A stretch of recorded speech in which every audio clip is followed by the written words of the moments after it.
জি, দেখা যাচ্ছে কি? জি, দেখা যাচ্ছে। আমাদের আজকের ক্লাসের টপিক হচ্ছে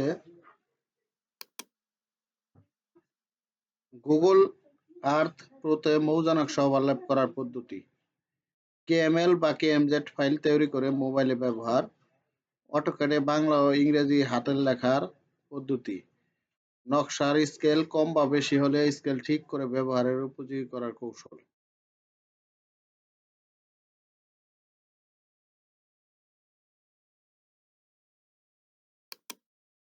আমি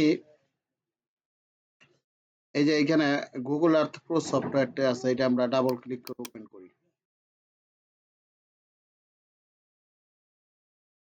গুগল আর্থ প্রোতে কিভাবে আপনারা মৌজানকশা ওভারল্যাপ করবেন সেটা এখন আমি দেখাবো।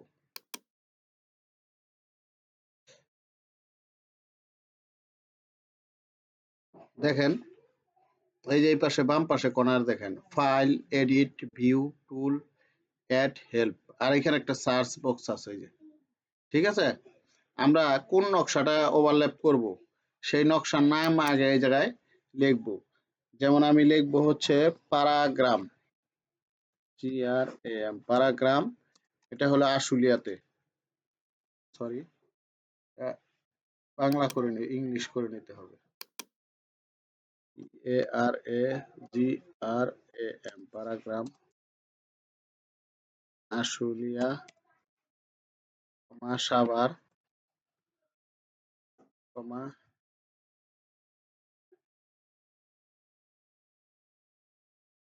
মৌজা নকশার অবস্থান কোথায় সেটা।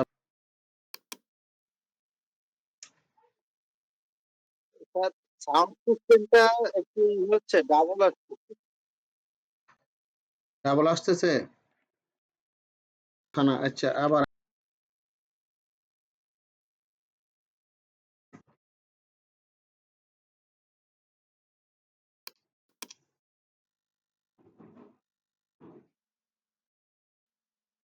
মেবি নেট প্রবলেম আছে, আমি দেখি মোবাইলের নেটওয়ার্ক ইউজ করি।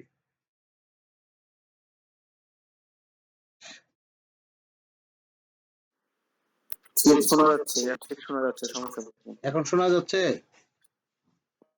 Clear clear.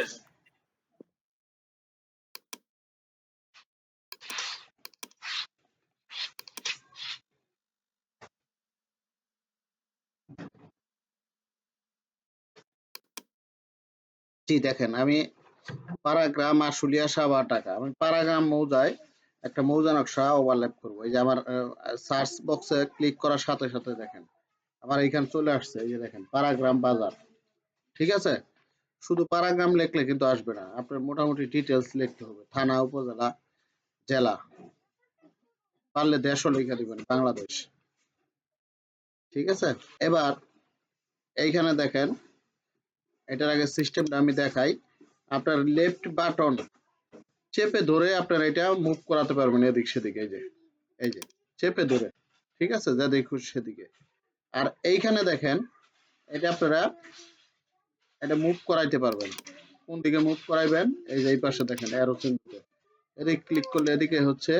আর এটা দিয়ে আপনি ডান দিকে, বাম দিকে, উপর দিকে, নিচের দিকে।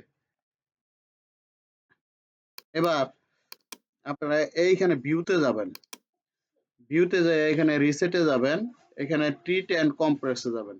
এটা 90 ডিগ্রি করে নিলাম, ঠিক আছে। এবার আমি একটা নকশা এখানে ইনসার্ট করব। সেটা কিভাবে করব? এইখানে অ্যাডে ক্লিক করবেন, অ্যাড, এটা ক্লিক করার পর এই নিচে আসবেন, ইমেজ ওভারলে, এটাতে ক্লিক করেন। ক্লিক করার পর এইখানে ব্রাউজে ক্লিক করবেন। আপনার নকশাটা যেখানে আছে সেখান থেকে, আমি যেমন নকশাটা আছে ডাউনলোডে, আমি যেমন এইখানে একটা তুরাগ নামে নকশা, আমি এটা পলিলাইন টেনে রেখেছি। আপনি ইচ্ছা করলে পলিলাইন ছাড়াও যা গেলে এমনি নকশা এখানে ওভারল্যাপ করতে পারবেন। তো আমি এখানে আলাদা পলিলাইন করে রেখেছি রেড রেড লাইন দ্বারা, যাতে বোঝা যায় নকশাটা। এই যে দেখেন, এবার আপনি এইখানে দেখেন ট্রান্সপারেন্সি, এই ট্রান্সপারেন্সিটা এখানে ক্লিক করে ধরে আপনি একটু কমায় নেবেন। এই যে যতটুক লাগে, আপনি ইচ্ছা করলে একবারও কমায় দিতে পারবেন, যতটুক লাগে অতটুকু নিয়ে নেবেন। আমি এতটুকু নিলাম। এবার এইখানে ধরে এই পাশে এটা একটু চাপাই দিলাম। এবার দেখেন এখানে প্লাস আইকন দেখা যায়, এই প্লাস আইকনে ধরে আমি এই নকশাটা এদিক সেদিক মুভ করাতে পারবো। এই যে, আবার আমি যদি শিফট চেপে ধরে এই কর্নার ধরে আমি চারপাশে সমানভাবে বাড়াতেও পারবো, কমাতেও পারবো। শিফট চেপে ধরবেন এই কর্নারে, শিফট চেপে ধরে এই কর্নারে ধরে আপনার চারপাশে সমানভাবে বাড়বে কমবে, ঠিক আছে? আর যদি শিফট চেপে না ধরেন তাহলে কিন্তু যে কোনো এক পাশে বেড়ে যাবে। সেক্ষেত্রে এই যে এদিকে যদি টান দেন এদিকে বাড়বে, এদিকে টান দিলে এদিকে বাড়বে। যেমন আমি আরেকটু ছোট করে নিচ্ছি। এই, এটা একটা নদী, তুরাগ নদী। এই যে দেখেন তুরাগ নদী, এই যে তুরাগ নদী, তুরাগ রিভার। আমি এই নদীটার নদীটা আগে আমি ঠিক করবো এই নকশাটি। এই দেখেন মোটামুটি হয়ে গেছে, আর একটু এটিকে বড় করতে হবে। এদিকে দেখেন মাটি মুটি আশেপাশে ব্রিক ফিল্ড আছে, তো এগুলি একসময় যখন আর এস নকশা, এটা আর এস নকশার একটা অংশ বিশেষ।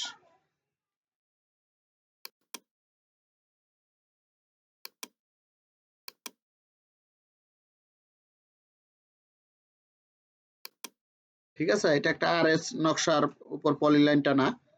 এই নকশাটা যখন হয়েছে, প্রস্তুত হয়েছে, তখন এগুলি আপনার বড় জমি ছিল। আমাদের ওদিকে এক ফসলি জমি হয়, সে যেটা আপনার মনে করেন এই যে এখন হচ্ছে আর কি বড় জমি।